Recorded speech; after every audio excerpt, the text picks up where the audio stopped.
Support comes from the Missouri Forest Products Association, saluting Earth Day on April 22nd with an ongoing commitment to help offset carbon emissions with sustainable harvesting of Missouri forests. Details at choosewood.com. This is St. Louis on the Air from St. Louis Public Radio. I'm Elaine Cha. Do y'all think we're stupid? There's no more sex in drag than there is in stand-up comedy or television or theater. Like, I have a Disney Dieta and I have a dirty Dieta. And she knows the difference. I'm here on the radio with you today in front of our city, and I'm not using vulgar language and making it about sex. So how's that any different than what I do on a Saturday night or if I'm reading to a child? In Missouri and across the country, lawmakers are debating drag. On stage, these performers put on a pageant of music and dance and humor, their personalities shining as large, if that's possible, as their glamorous coiffes. But that's not what many conservative lawmakers see, and as Missouri and other states consider criminalizing drag, its supporters are speaking out. On Friday, a new group called It's All Drag plans to march through St. Louis's Grove neighborhood, a protest against the proposed bans on drag. Here to talk about drag, why it's worth celebrating, and what's prompting them to take this to the streets, we welcome two of the co-founders of the new group. Michael Klataske is co-owner of Prism. That's a bar in the Grove. He's been performing drag as Jade Sinclair for more than 20 years. Michael, welcome. Thank you. Also here is Jordan Braxton. Jordan is a longtime educator and advocate for LGBTQ rights in St. Louis. She has also been performing drag as Dieta Pepsi for decades. Jordan, welcome to you. Well, thank you. And you are both veteran drag performers, and we should mention both former Miss Gay Missouri winners. Very glad to have you here today. Now, I would like to hear from each of you in a sentence. And this is not to simplify, but to give us a common starting point. What is drag, Jordan? Well, as RuPaul says, we're all born naked and all the rest is drag. Drag, if you want to simplify it, is just an outfit that you wear or the clothes that you wear, how you represent yourself to society or the public. For me, drag is a creative outlet. I've always wanted to perform. I wanted to be the toast of Broadway. But I became the toast of Broadway Street instead of, Sure. So it was just a way for me to still perform. Mm-hmm. And people always said, you make a pretty drag queen. And I was like, no. So for me, I started doing it just as a creative performance outlet. Okay. And Michael, for you, what is drag? Drag for me is female impersonation. It's something that I began doing 27 years ago.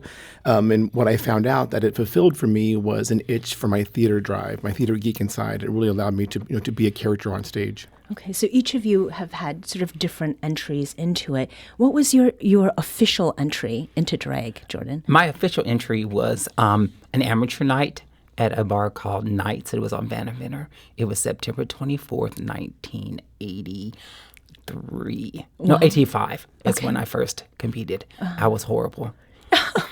And so I just kind of got the itch. Like Michael, it fulfilled a performance anxiety. My theater geek came out. And so, and also was allowed me to explore my transgender side that was inside of me that I wasn't ready to let out. Mm-hmm. So it was, drag to me was both performance and a way to slowly start my transition journey. Okay. But yeah, it all started back in 1985. Right, and September 24th, you said. Yes, I know the date very well. And do you also know the date of when you did your first performance? Not the exact date, but I know it was in July of 1996. Okay. It was late July, I think. I had to go find a photo to see the date on the back of the photo at one time to kind of find my anniversary.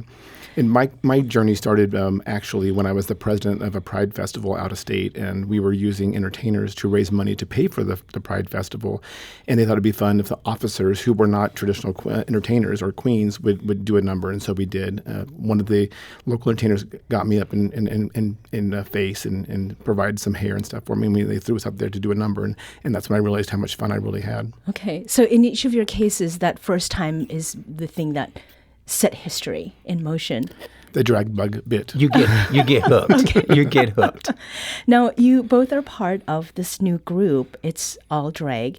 It's holding a solidarity march in the Grove neighborhood this weekend. Tell us a little bit about the group, and specifically, what is it that you are marching for or against? Jordan? Okay, so what we all kind of got together through a mutual friend, and he said, "Hey, I have this idea," and he brought it to us, and I said it sounded like a great idea, and I'm a protester from way back, and I'm like, I like a good protest, I'd like a good march, I'd like a good getting out in the streets and letting people know that we are not going to back down, and we're not going to take all these bills lightly. Mm-hmm. No, I don't know. According to the ACLU, there's like 425 anti-queer or trans bills across the country, and I think Missouri has like 35 or 36 of those. So we're just doing it in solidarity to let our trans community and our drag community know that we are going to stand up, and we're going to fight back, and we're going to march, and we're going to let people know that we, can't be pushed back in the closet, or we can't be eliminated from society. Mm-hmm. There are 3 reasons that I chose to be involved in this effort. One is, as a business owner, they're trying to change my business and make it a sexually oriented business, which is not what it is. And 2, because I am an entertainer and they're trying to put me in a box that I don't belong in, tell me that I am equated to a stripper, which you do not want to see me strip. And then 3, because I am a voice for the trans community, which is very marginalized. Mm-hmm. And I think this kind of gets to one of the parts of the announcement for the march, which encourages attendees to wear, quote, anything that could get them arrested under the ill-defined new drag bans across the country. So, I do take this somewhat tongue-in-cheek, but it gets at least 1 or 2 of the issues with these drag bans. By telling people to wear something that could get them arrested, what is the point that you want to make? The point that I want to make with the march is that if you wear something, first of all, they have not really defined what drag is. Just because you put on a wig and a dress and a heels and you perform in a club does not necessarily make that drag. I mean, drag comes in all kind of different forms. So who is going to be, quote unquote, the drag police to say, hey, you're in drag and we need to arrest you, or we need to close this club down because it's drag and it's offending thing. So I just want to make sure that people come dressed as they feel comfortable with, how you identify with, and just to show everyone that drag comes in different ways and forms. So it could be everything, the way that you had. It could be everything, yes. I think one of the things that I learned from drag that can be very useful for anybody is that once I put on a bit of a mask and stepped on stage, it allowed me to tap into an inside part of me that I never knew existed, a lot of power and strength that I never really showcased before as Michael. And maybe this opportunity for them to come down Manchester and wear a wig or a dress might allow them to tap into some inner power themselves and free themselves from the stereotypes that exist in society today. And one of those stereotypes has to do with some of the language that has been used to describe drag shows as prurient, like that has something to do with sex. But that is not necessarily the case at all, right? I would say that, I'm sorry, I didn't mean to interrupt. I apologize. No. I would say that that there's no more sex in drag than there is in stand-up comedy or television or theater. So drag itself is very diverse. There are all different kinds of drag. So sponsors of the bills you're opposing often bring up drag queen story hours at libraries or accuse drag performers writ large of endangering or, quote, grooming children. What is the difference for those who've never maybe been to a drag show that might happen on Saturday night at Bastille? What is the difference between that and a drag show that's specifically for kids? Well, first of all, this is what I say when I go and I testify. And do y'all think we're stupid? That we don't know the difference between, like, I have a Disney Dieta and I have a dirty Dieta. And she knows the difference. Sure. Like when I do drag queen story times to kids, I dress as colorful and like a fairy costume or something that the kids can relate to and they can understand. It's not sexualized at all. It's very, I'm reading a story to kids, so therefore it's princess-like, it's fairy-like, it's queen-like. It's nothing that I would ever wear at night. Sure. I would just comment, I guess, or maybe follow through with that and saying that we know how to behave in different environments. I'm here on the radio with you today in front of our city, and I'm not using vulgar language and making it about sex. So how is that any different than what I do on a Saturday night or if I'm reading to a child? And what do you think is the root cause of many conservative lawmakers who want to ban drag? They're Sex. Go ahead, you start. No, I think sexuality. I think that that the conservatives are bothered by homosexuals or the queer agenda. Not agenda. I apologize. The queer community, and so when they see anything that we're doing that may involve some sort of type of sex, they want to equate that with Save the Children, which I don't know how that's ever correlated. Right, and I just want to say, and it's been on TV a lot lately, is that children are affected and killed more by guns than by drag queens. And if you ever see the people that get arrested, it's not drag queens, it's conservative Christians, and it's those in that party, the Republicans, that are doing it. It's not drag queens. We're just here to entertain people, and that's what drag is entertainment. It's not a crime. Sure.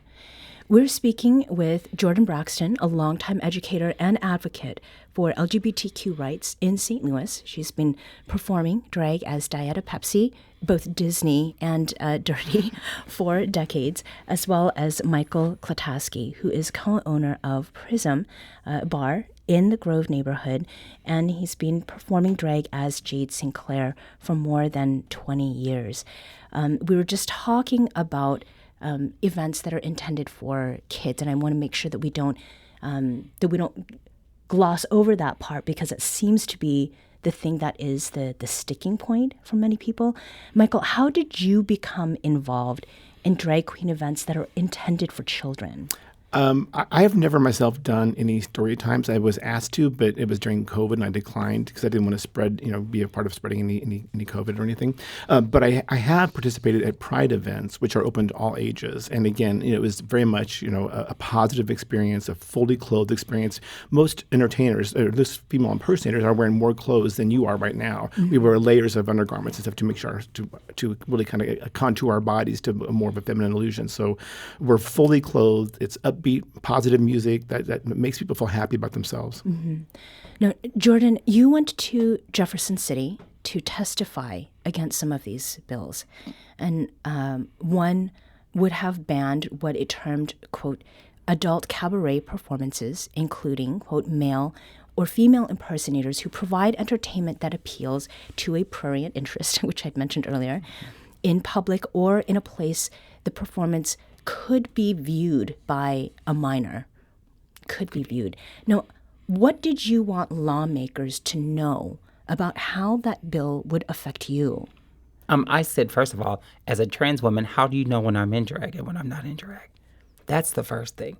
Because makeup comes in all different. I can go barefaced, or I can have on a ton full of makeup and get on stage and sing a song. Does that make me a drag queen? Does that classify me as breaking the law? So there's a lot of different layers of being a drag queen.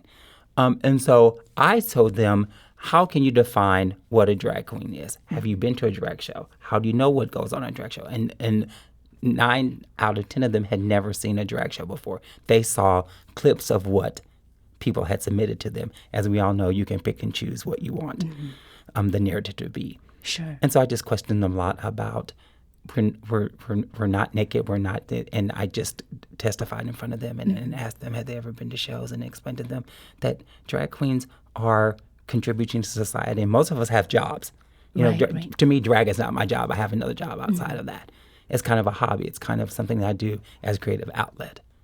Now, insofar as making a living, for you, Michael, you had said that one of the bills that would have classified drag venues as sexually oriented businesses, treating them like sex stores or strip clubs, that would have an effect on your business. Yes. Because you're the co-owner of a club that presents drag. So what would this law mean for you and your business? Not doing this as a hobby. Right. This is your bread and butter. Correct. So that law would then define where businesses could be located within the city of St. Louis or Missouri, and also how they advertise on billboards. And on Prism, on the side of our building, there's a huge display of 4 of our resident entertainers, which would be classified as a billboard. So that could be removed if this law is in effect. So something that you clearly would see or not. Jordan, this week, you told St. Louis Magazine about the experience of going to Jefferson City, including the discovery that one of the co-sponsors of the bill targeting drag shows was someone you knew well. What happened there? I was flabbergasted. At first, I was like, his name is His name is Chris Sanders, and I've known Chris for 18 years. He's been to drag shows. He's tipped me, and somebody said, "Well, Representative Chris Sanders co-signed the bill," and I looked over and I said, "Chris, is this you?" He's like, "Yeah." I'm like, "Sit down, let me talk to you." So we sat down and we had this very lengthy conversation. And again, I said, "I've known you for 18 years.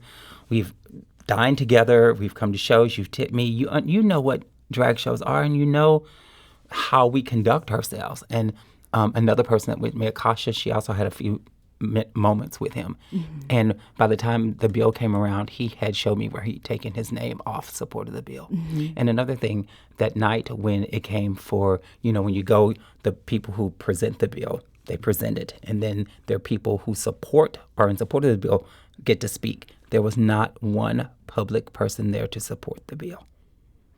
So I said to them, well, as you can see, the person who co-signed that took their name off, and there's not one public person here to speak in favor of this bill. So that should tell you that this bill is ridiculous and nonsense and shouldn't go any further. Mm-hmm. And Chris Sanders is a Republican who represents parts of Jackson County in the Missouri House of Representatives, correct? Correct. Right. Mm-hmm. What did you perceive as the response of lawmakers, both Republicans and Democrats? I mean, you said that nobody showed up to support it. I mean, was there some sense that you got of where they were falling in terms of sides, supporting or being against? Well, of course, the Democrats were all nodding and agreeing. And I remember one of the gentlemen would always ask us, well, when did you know? He asked me particularly because I said, I'm a trans woman who does drag. So how would you classify me? How was it? And he said, so when did you first know you were transgender? And I said, I've always known. I've been known when I was a little kid growing up in Kansas City. I knew when I was a college student in Springfield, and I knew as an adult in St. Louis. We always know. There's not a magic time that you wake up one day and go, oh, I'm transgender. I knew it my entire life. Mm-hmm. Now, this march that will be happening on Saturday, what message do you want to impart in this moment when people who love drag, who are drag queens, or who are queer or trans, are watching these pieces of proposed law with a good deal of fear? Like, what is it that you want them to know? Well, I would like the people that support drag shows to know that this is a safe space for them to come in and offer their support. The entertainers, who I hope will be there also, I want the same message, that this is a positive experience to show those who are for these laws that we are a very vast community with a vast support group that exceeds beyond their constituents. Mm-hmm. And Jordan, what do you want people to think about as they see you marching? You said you've been part of protests and that sort of thing for many years now. This weekend, what is it that you want people to see, especially folks who know little to nothing about drag apart from those clips in mainstream media that they've seen? I want them to come and see, like Michael said, how supportive of a community are and how drag goes beyond just people in the club. Because I have performed benefits for non-LGBT or queer nonprofits to raise money. It's not just as they say, seedy or whatever word you used earlier, I can't remember, that it's not all sexualized. Drag queens and drag kings and even performance drag entertainers, we do a lot of good to help those who are marginalized, those who need money. I mean, both of us has probably done benefits for bartenders with broken arms, for families at Christmas time who don't have any presents. We do Toys for Tots. I cook food for people that don't have the means to eat. But I never say, hey, are you in the queer community? Come and get some food. No, I just say, if you're hungry, come eat. Because I want people to know that we are an inclusive community, not an exclusive community, and all are welcome. Jordan Braxton is a longtime educator and advocate for LGBTQ issues, and Michael Klataske is co-owner of Prism, a bar in the Grove in South St. Louis. Both are fixtures of the St. Louis drag scene and are two of the co-founders of the new group It's All Drag. The group's leading a solidarity march this Saturday at 6 p.m. in the Grove. More details about the event are on stlonair.show.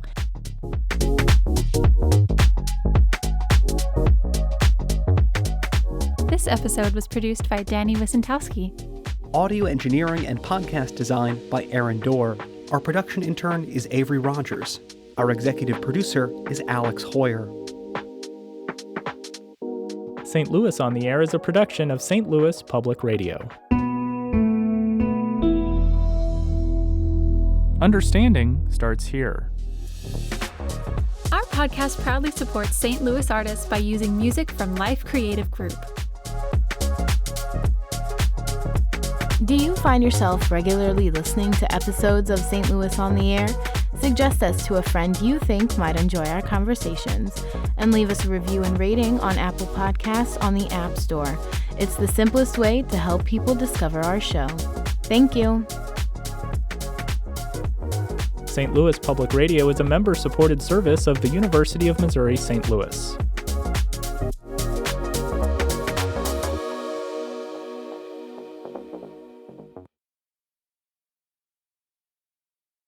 Support comes from the Missouri Forest Products Association, saluting Earth Day on April 22nd with an ongoing commitment to help offset carbon emissions with sustainable harvesting of Missouri forests. Details at choosewood.com.